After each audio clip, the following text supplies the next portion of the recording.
The liberal script and with it the halfway decent functioning democracies in this world have one distinctive feature.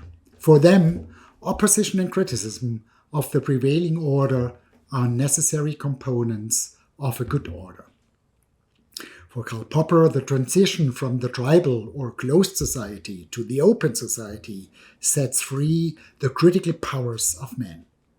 However, the liberal script does not only create space for critique, it also gives rise to critique by allowing for normatively questionable practices that run counter to its own claims.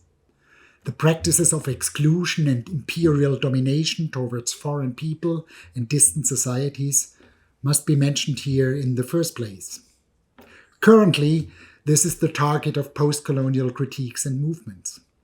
On the other political side, authoritarian populists think of liberalism as a leftist and cosmopolitan project that operates coldly, is devoid of community, and is disconnected from the experiences of ordinary people. Moreover, capitalism, which seems to be part of the liberal script, has repeatedly ensured a level of societal inequality that runs counter to the liberal principle of equality. Many other challenges could be listed here, not least from the ecology movement. But which of these challenges are internal and therefore part of a necessary innovation of liberal democracy, and which are external and endanger its achievements? Which of the populist parties, for instance, fill a representational gap in democracies and which threaten democracy? Thomas Mann hinted at the answer to this question in his speech, Attention, Europe. He writes there, not without an elitist undertone, about the petty bourgeois who supports the fascists. A petty bourgeois who suffers from thinking mania, as he writes. And he goes on, among the European ideas which he, the petty bourgeois, considers settled thanks to his upbringing, truth, freedom, and justice, truth is for him the most hated, the most impossible. In other words, whoever questions the idea of truth attacks liberal democracy fundamentally, and thus from the outside. But what is hidden behind the liberal idea of truth? A sparse sketch must suffice here. First of all, it is important to emphasize the close connection between the Enlightenment and the liberal script. For both, the autonomy of the individual is paramount. Immanuel Kant sums up the common core idea. He writes, Enlightenment is man's emergence from his self-endured immaturity. Sapere aude. Have the courage to use your own intellect is the motto of the Enlightenment. One should therefore trust one's own senses. That is the subjective element of the liberal truth regime.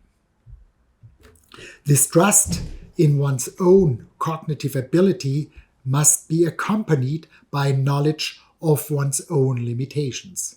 It is also important to consider other views and experiences, especially if they bring in observations that are not possible for oneself. So, if there are no experiences of our own, or in John Stuart Mill's words, occurrences that took place while we were absent, and if we also have no information about the lack of trustworthiness of others, then it is necessary to trust the statements of others as a source of truth as well. However, truth hardly results from the mere addition of the statements of trustworthy individuals. A mechanism of mediation and comparison is needed on this intersubjective level of knowledge. This is where something that can be called communicative rationality comes into play, which unfolds its social power above all in the public sphere. In turn, the result of such deliberative processes generates intersubjective convictions that many members of a community accept as provisionally correct and are thus to be taken seriously as provisional truth. Thirdly, there is an element of reflexive subordination. This involves recognizing epistemic authorities, namely those instances that are believed to have special competence in generating knowledge. There must be positive reasons for the assignment of epistemic authority. The science system, with its division of labor, its theoretical concepts, and its special instruments of observation, provides these reasons.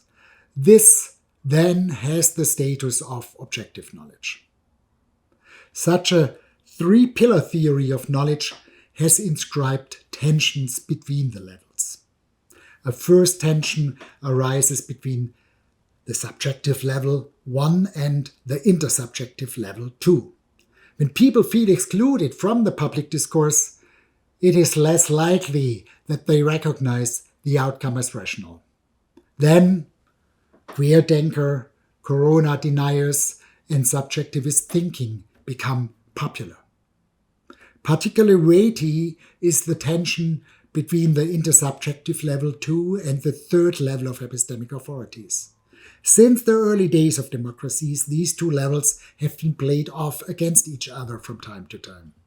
Then the wisdom of the crowd and the authority of the Republic of Science function as opposites.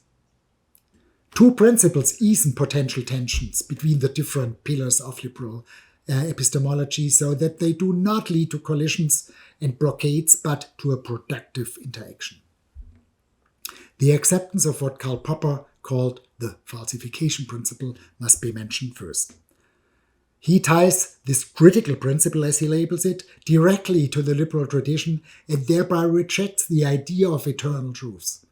Accordingly, statements and theses with empirical support can only be regarded as temporarily valid as long as they have not been empirically refuted or falsified.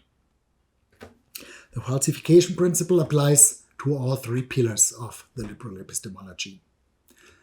The second important framework condition for the liberal truth regime is the assumption of the political neutrality and social independence of science and the quality media. The role of the quality media relates in particular to public debates. In many respects, they also function as a transfer belt between science and society. Science, on the other hand, is supposed to offer a critical perspective on state power and, as it were, to expose ideology-driven and outdated truth claims in the political sphere. And at the same time, it is supposed to provide technical solutions to the problems defined by politics. Now it is easy to see that many contemporary opponents of liberal democracy question precisely its epistemology. This is most obviously true of the new religious fundamentalism. In essence, these are scripts that assign the status of an absolute cosmology in the ancient scriptures, which must under no circumstances be exposed to the principles of criticism and falsificationism. Religious fundamentalism is by no means limited to Islam. There is also still a Christian fundamentalism that is happily celebrating its first day, especially on the American continent. The second fundamental challenge to the liberal doctrine of knowledge can be observed particularly within Western societies and is linked to an ideology that can be described as authoritarian populism. Its question of liberal epistemology has recently been demonstrated in particular by the corona deniers and by the denial of his electoral defeat by ex-President Trump and his supporters. The questioning of climate change offered an early sign of this development, as did the permanent talk of the lying press, which aims to question the referee function of the quality media in public discourse. Unlike the regular lie, which has always been well known in the political sphere, as for example Hannah Arendt has pointed out, debunking is no problem at all for this strategy. When Kellyanne Conway, the former campaign manager and official advisor to President Trump, was confronted with data and images that clearly falsified the claim that there were more people at Donald Trump's inauguration than at Barack Obama's. She spoke without further ado of alternative facts. This meant essentially she suspended the falsification principle. By continuing to downgrade the quality media with the permanent talk of the lying press, the media no longer has to act as an arbitrator about which means are allowed in the debate and which are not. There is thus a danger that public disputes will become a battleground of words that are completely freed from their reference to the truth. Words then become a weapon.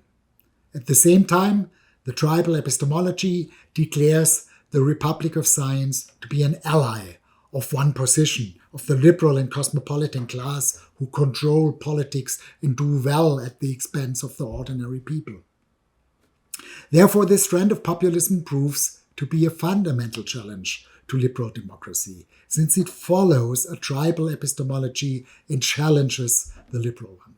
Parts of post-structuralist and post-colonial theory emphasize the plurality of truth regimes as well.